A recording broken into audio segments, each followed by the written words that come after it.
Hey, I'm Mathis Owhadi, and you're watching the Permanent Rain Press. Hi everyone, it's Chloe with the Permanent Rain Press today. I am so happy to be joined by Matthias the Kid Owadi. How's it going? Good, how you doing? I'm doing well. I wanted to start off by talking about your beginnings. Your ninja dream started at age 13. Was your family always supportive of this passion of yours? Yeah, actually, when I first started doing ninja, obviously I was like 13 or 12, so I couldn't really drive. So my parents, usually my mom and my dad would drop me off at the gym, pick me up, same thing. My sister would do that too. And at the time, it was just something fun to do. It wasn't anything that I was doing like that I thought I would take like professionally, right? So it was just kind of like a hobby. So, um, yeah, it was cool. And now watching you on TV hitting buzzers, chasing your dreams, I'm sure they must be so proud. Did you ever come home with any like big injuries or a lot of cuts and scrapes from practicing parkour, things like that?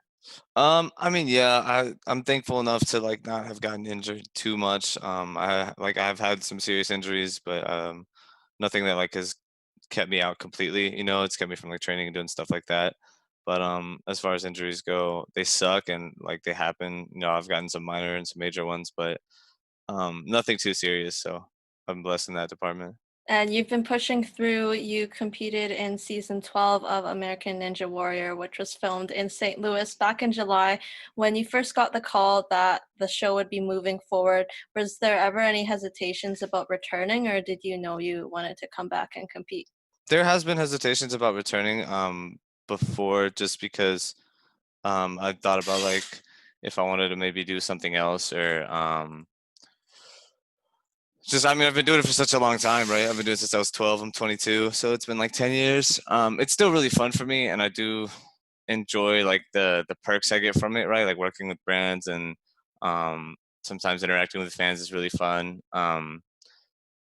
But there has been times where I think about like taking a year off or like because I mean like competing like the results are always fun, right? But the actual like work that goes into it, into doing well is like not fun. Like a lot of people don't see that.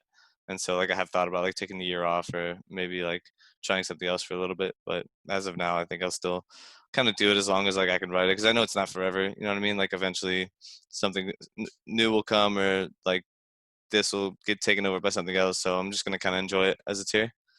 Did the shortened indoor format affect your mindset at all as a competitor? No, I mean not really. The fans are always cool to have because like if you kind of get bored, you can kind of look over and you can like look over to the fans and kind of like hype yourself up. But to me, like once I kind of go, like it's like I'm zoned in on the course, so it doesn't really matter too much. So you've talked about the camaraderie between contestants. I know it really is a tight-knit group. Prior to filming of season 12, back in mid-March when the pandemic first took hold, did you have a lot of contact with your friends and fellow ninjas? I mean, via like phone and stuff, like I talked to them a lot. But no, I mean, I had like 4 weeks to train, and most of the time, like I tried not to go to the gym too much, because at the time everybody was freaking out. So I kind of like didn't take the season as seriously because I was like, okay, well, I'm not in the shape that I want to be. I was in good shape, don't get me wrong, but mentally, like I wasn't really wanting to compete, so I kind of just went out there like wanting to have fun, and that's kind of what I did. And that's sometimes the mindset that you need to have. You don't want to stress out too much about that. Yeah, for So, sure. we'll talk about that a bit later on. First off, your friendship with your friend and mentor Daniel Gill. You two push each other to your limits. Tell me about the impact he's had on your career. It's funny because people always say like, oh, like Daniel's like they see him as a mentor to me, but we're more or less just like training friends and like partners. Back like I've people when I like say this, people like are shocked, but Daniel came to the gym Iron Sports like I think 2 years after I'd already been going there. So I've been doing ninja longer than he has. Um, and like my actual like trainers back in the day were like Sam San, James Wyatt, a bunch of like really old school ninjas. Now it's more or less like we just train with each other once in a while, but as far as friendship goes, yeah, he's a great friend to have around. Dude's always in a really positive mindset. Same thing with his wife Abby. We're really good friends. I was at their house last night, and we're like rewatching Harry Potter. So they're really good friends to have, and like off and on a ninja. Like I love being around them. It's a good time. Which Harry Potter movie is your favorite, if you had to pick one? We're rewatching them, and honestly, like I thought I remembered them, but I don't, because we watched the second one yesterday, The Chamber of Secrets. Yeah, And so we've only watched two, so it's hard for me to pick because we're not deep into it yet. But I yeah, remember lighting like the later movies, so I'm excited. We got like the first two out of the way because I remember they're like kids. It's like kind of cool. yeah. But the later ones are really good too. So I don't know. Goblet Yeah, of Fire is a good one, is that so yeah? that's a fourth one. So you'll I see think it sooner rather than later. yeah, we got a lot of good ones coming up. So It's kind of come full circle in terms of, the people that mentored you because now you are seen as a role model and an idol to a lot of young up and coming ninjas. So what has that added responsibility meant to you? I mean, it's fun. I love seeing like Um, I don't love coaching, just because that's not something I do. I've always wanted to keep ninja more of like a hobby, like a fun thing to do. If I turn it into a career, I think I wouldn't love it as much. But I have coached a little bit, and I'm very like selective with the people I coach. Like, you, they have to like want to learn, and like I have to like see that they like are there to learn and like are excited. If I do like get to coach young people that are very like into the sport and really want to learn, it's always a blast. Sharing knowledge that I've accumulated over the last 10 years. But it's cool. I mean, if like I've said it before, like if any of them ever need like any advice on stuff like regarding to like how to handle like some of the stuff the show comes at you like on and off the course, like I'm always here. They could just talk to me. So that was actually going to be my next question. Maintaining a healthy mindset and managing your emotions is so vital as an athlete. You've been vocal about your experiences with anxiety. So if you don't mind sharing, what are a couple of methods that have kept you calm and focused, especially, on the course on national TV? That's a good question. I mean, everybody gets nervous and everybody feels like I feel like all professional athletes, and honestly I don't think we are professional athletes. Like we train like it, but it's a little different. But there are a lot of similarities between what we do and professional athletes, and I think all of them kind of feel the same, like game day, like anxiety and nervousness, and like nobody likes it, but it's necessary. It's like something that keeps you on edge. It gets you adrenaline, and it makes you be able to perform at your peak. So I understand that, and understanding like why you're feeling these emotions is also very important, because if you don't, you kind of just freak out and you're like, I don't like how I'm feeling, rather than like accepting how you feel, and knowing that it's for the better and that you're going to perform better because you get that dump of adrenaline and you actually care about it, right? Because if you didn't feel anything, that would just mean you like don't really care. So it's important to know like why you feel certain things. And also, a lot of people like take ninja a little too seriously, and that's why they like freak out too much. I think making sure you remember why you do it, and then you kind of just doing it for fun, and of course it's a serious competition, there's like a lot of money on the line, but at the end of the day, I take it more as like a for fun kind of thing. Like I love competing, I'm a very competitive person, but at the end of the day, like if I fall, like it's not the end of the world. Like it's not the only thing in my life, right? I think a lot of people get consumed by it, and it's like ninja is the only thing they care about, and that's why there's just too much pressure on them when they go out to compete. You got to have a balance of some other stuff. You know what I mean? Because if like everybody has a bad season once in a while, you can fall on the first obstacle. It could be completely out of your hands. And if ninja's your entire life and that moment is like what makes or breaks your year, like that's an awful place to be. So you just got to make sure you have a healthy balance of other things in your life. And on that healthy balance, you have school. You were mentioning finishing a quiz. I think you're in your last semester at University of Houston. Yeah, so I'm actually I'm glad you invited me because I gotta apply for graduation, I think before October. So today's the last day, so I'm gonna do that after this. Yeah. But yeah, I got four classes right now. I'm majoring in supply chain. So hopefully once I finish that, I don't know, I don't think I'll use my degree after graduating until later on maybe, because I'll probably still try to like do this ninja thing for a little bit and then look at what other options are open to me. That was my next question. Like, what are your plans after graduation? So you're thinking a bit of a break, but it was really important that you continued your academics alongside this kind of ninja and training. So, for a lot of young people out there, is that what you would recommend in terms of, having something outside of Yeah, ninja? 100%. And I've had the thoughts before of like, because like some people have these stories of like quitting their jobs to go full-time ninja. And like no disrespect towards them, I just think like if you're older and you want to make that decision, that's fine. But when you're like as young as I was when I started, I was like 18 when I started like compete on the TV show.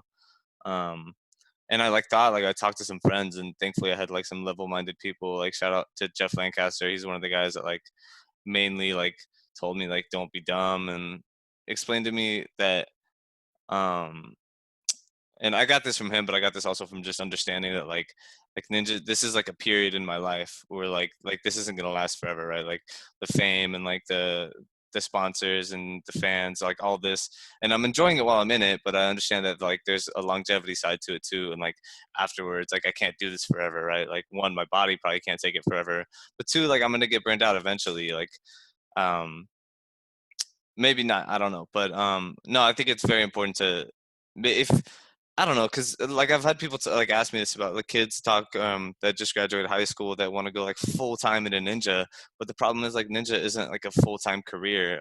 Some people can make it that, but the amount of people that are able to make ninja a full time career are very small, like very small. You have to be very successful one on the show.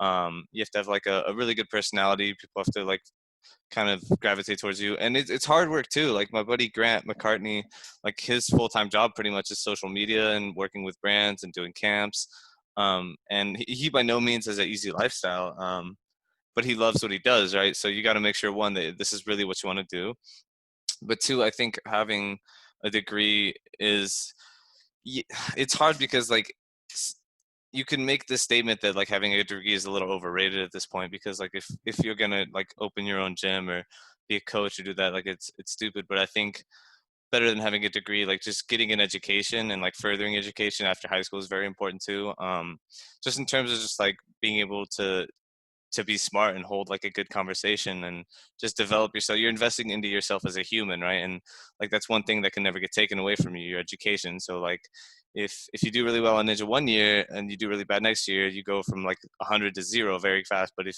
you get that education, you get that degree, like that can never be taken away from you. So I'll always, if any like young ninja ever ask me like, hey, should I drop out of college to do ninja full time? And like, no, it doesn't. That that will never. There's no like argument to me that would make sense to say drop out and pursue ninja full time. There are arguments for like if you're wanting to open up your own gym or you have something else along the line. But if you're strictly just wanting to be a competitor, and like run around and do competitions, like eventually that's gonna end. And if you don't have a backup plan, then you're just gonna end up with nothing.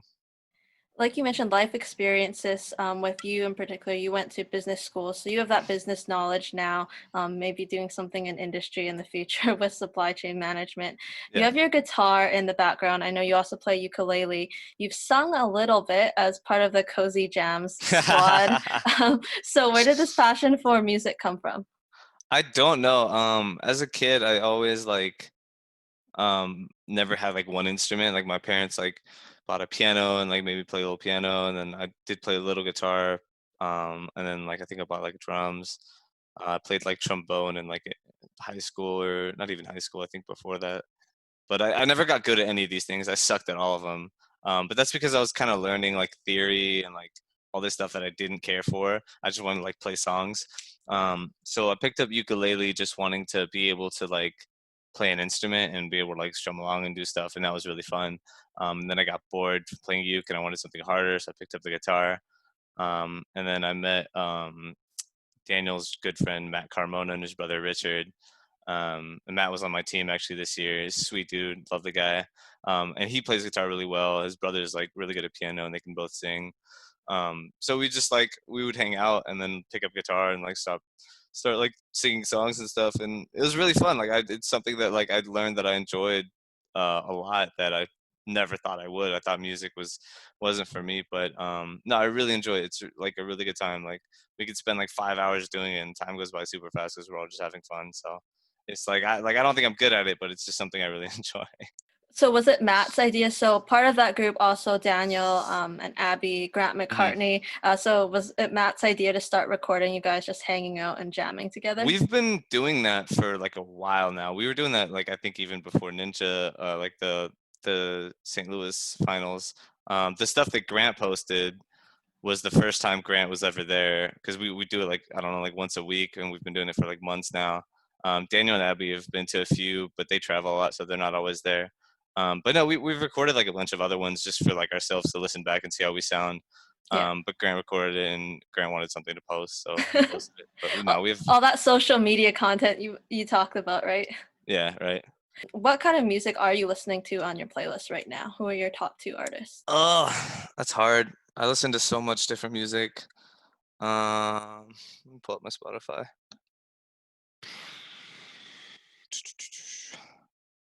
I was listening to like a new French rapper drop, or not new, but a French rapper dropped a new album that was pretty good. I listened to for a while, but I'm over that now. I've been listening to a lot of Damian Marley lately, which is Bob Marley's son, and then what else? What else? What else? Anything really, honestly. I listen to like anything from like Ed Sheeran to Damian Marley to like rappers like Kanye. Um, yeah, I listen to everything, honestly. That's a good thing to have, not having a particular artist, you're open to anything, all genres. I have one last question for you, our signature question. If you could be any ice cream flavor, which would you be and why? Um, that's a tough one. Probably, probably pistachio. I don't know. I don't want to be like a basic flavor. Pistachio's like good, and like I think it's like underrated. Not many people like it, but I think it's pretty good if you get like the right one. It's pretty nice. That's a great answer. I'd like to thank you so much for taking the time to chat. Really appreciate it. For sure. Make sure to catch Matthias in American Ninja Warrior Mondays on NBC, CTV in Canada, and we will see you next time. Thank you so much. Take it easy.